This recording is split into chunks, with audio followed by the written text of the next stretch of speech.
5천 세대 이상이 거주하는 대규모 아파트 단지가 들어온 신도심이지만 이 지역을 다니는 버스가 많지 않아 불편을 겪는 주민들이 있습니다.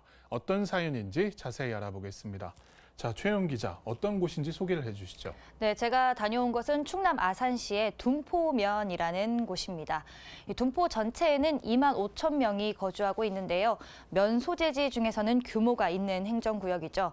이 둔포면 중에서도 최근 몇 년 사이에 거주자가 급격히 늘어난 이 신도심 주변이 이번에 소개해드릴 곳입니다. 먼저 화면 보시겠습니다. 둔포면의 테크노밸리는 산업단지인데요. 최근 몇 년 사이에 이 테크노밸리 인근 아파트로 5천 세대 가까이가 입주했습니다. 화면에서 보시는 것처럼 아파트와 주변 상가가 깔끔하게 잘 정비된 신도심의 모습입니다. 그런데 앞서 잠시 소개해 주셨던 것처럼 이 대단지의 아파트인데도 대중교통은 제대로 구축돼 있지 않았는데요. 마을 주민을 만나봤습니다. 버스를 타면 온양까지 가는 시간이 1시간 반 정도 걸려서 아이들이 지각하는 아이들도 생기고, 버스를 타기 위해서 둔포 시내까지 나가야 되니까 한 30분 정도를 걸어가야 되는데, 어르신들이나 아이들을 또 유모차 끌고 이렇게 내려가다 보면 그거보다 훨씬 더 많은 시간이 걸리기도 하고, 아파트가 들어오면서 이게 한꺼번에 다 들어온 것이 아니라 한 차수 한 차수에서 이제 두 단지씩 이렇게 따로따로 들어오다 보니까 처음에는 사람들의 이렇게 뭐 목소리나 이런 부분들도 많이 내지도 않았을 뿐더러 둔포면에는 일반 고등학교가 없기 때문에 이곳에 사는 학생들은 시내로 나가야만 한다는데요. 버스로 통학을 하는 학생들은 교육청에서 지원하는 통학버스를 타고 길게는 1시간 반을 이동해야 학교에 도착합니다. 버스 노선이 좀 더 다양하다면 이런 불편을 조금이라도 줄일 수 있을 텐데요. 통학하는 학생뿐만 아니라 어쩌다 버스를 이용하려면 구도심인 둔포 시내로 걸어가서 버스를 타야 하는데 도보로 30분 정도 걸린다는 설명입니다.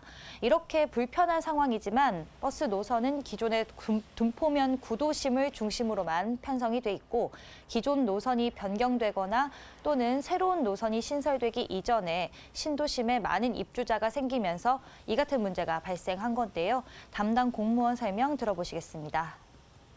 이 이지도원 아파트 같은 경우는 그 아산 테크노밸리라는 그 어떻게 보면 공단 내에 위치한 그 주거 지역이기 때문에 실질적으로는 그 당시에는 대중교통이 지나가지 않는 지역이었습니다.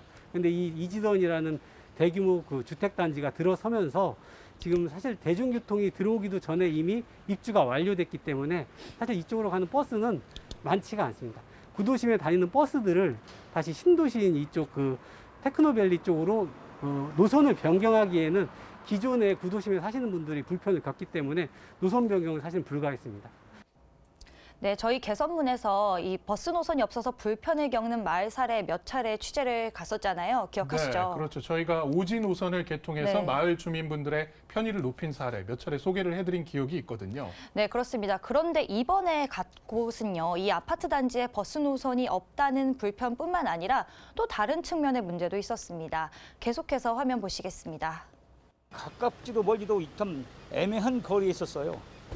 그래서 이제 특히 가운데를 하루지는 4차선도로 써가지고 사실상 우리 지역은 구도심과 신도심이 어느 순간 이렇게 나눠졌는데 우리가 또 다른 둔포가 아닌가라는 이질감도 느꼈었는데.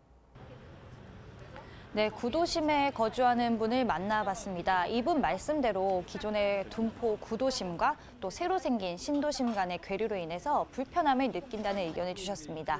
새로운 신도심 인구가 구도심으로 유입되지 않아서 안타깝다는 건데요. 같은 둔포 주민인데 전혀 교류가 없었던 겁니다. 구도심에는 각종 관공서와 또 오랜 전통을 자랑하는 전통시장 등 생활 편의시설이 모두 마련돼 있는 곳이지만 신도심을 중심으로 상권이 또 생기다 보니까 상대적으로 찾는 이들이 조금씩 줄고 있었습니다. 특히나 코로나19로 어려워진 지역 경제인데 말이죠. 그래서 기존 구도심 주민들은 안타까움을 가지고 있었는데요. 이런 상황 속에서 주민들의 바람대로 드디어 신도심에서 구도심으로 갈 수 있는 버스가 운행을 시작했습니다.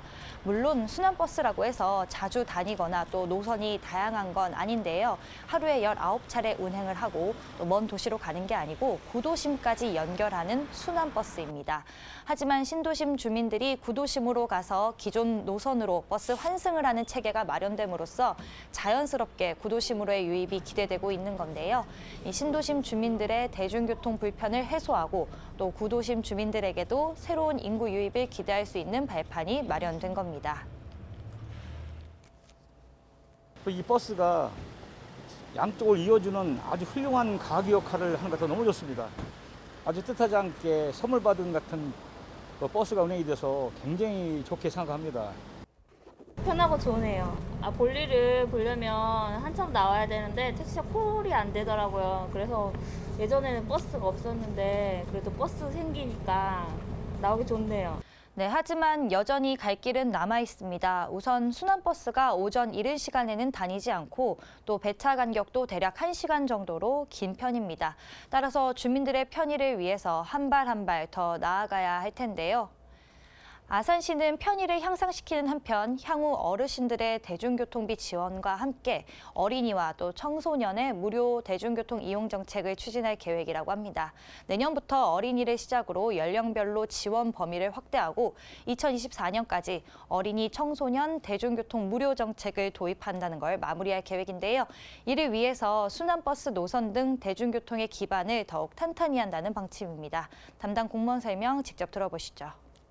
충남에서 추진 중인 그 대중교통 활성화를 위해서 어떻게 보면 지원 정책이 있습니다. 이 지원 정책의 하나로서 일단 75세 이상 고령이신 분들에게는 그 버스비를 저희가 도에서 지원하고 있고 시하고 도와 같이 버스비 지원을 하고 있고요. 향후에는 초중고 학생들까지도 지원 범위를 좀 늘릴 계획입니다. 사실 버스가 다니지 않는 상태에서는 아무리 무료로 이용하라고 한들 사실 이용객이 많을 수가 없거든요. 향후에 버스 지원 범위가 늘어나게 되면은 버스 요금 지원 범위가 늘어나게 되면은 그때는 버스 이용할 수 있는 순환버스라든가 아니면 노선버스라든가 아니면 환승 체계 이거를 마련하기 위한 저희가 첫 걸음이라고 보시면 될 것 같습니다. 네, 앞으로 대중교통 활성화 정책이 계속해서 추진된다고 하는데 담당 공무원 설명처럼 지금 이 순환버스와 또 버스 노선이 이를 위한 기반이 됐으면 좋겠습니다. 네, 신도심 주민들의 대중교통 이용 편의를 높이고 또 구도심 지역 상권의 활성화에도 기여할 수 있는 순환버스 사례 알아봤습니다. 실제 순환버스를 이용하는 주민들의 의견이 반영돼서 주민들의 편의가 보다 향상됐으면 좋겠습니다. 최 기자 잘 들었습니다.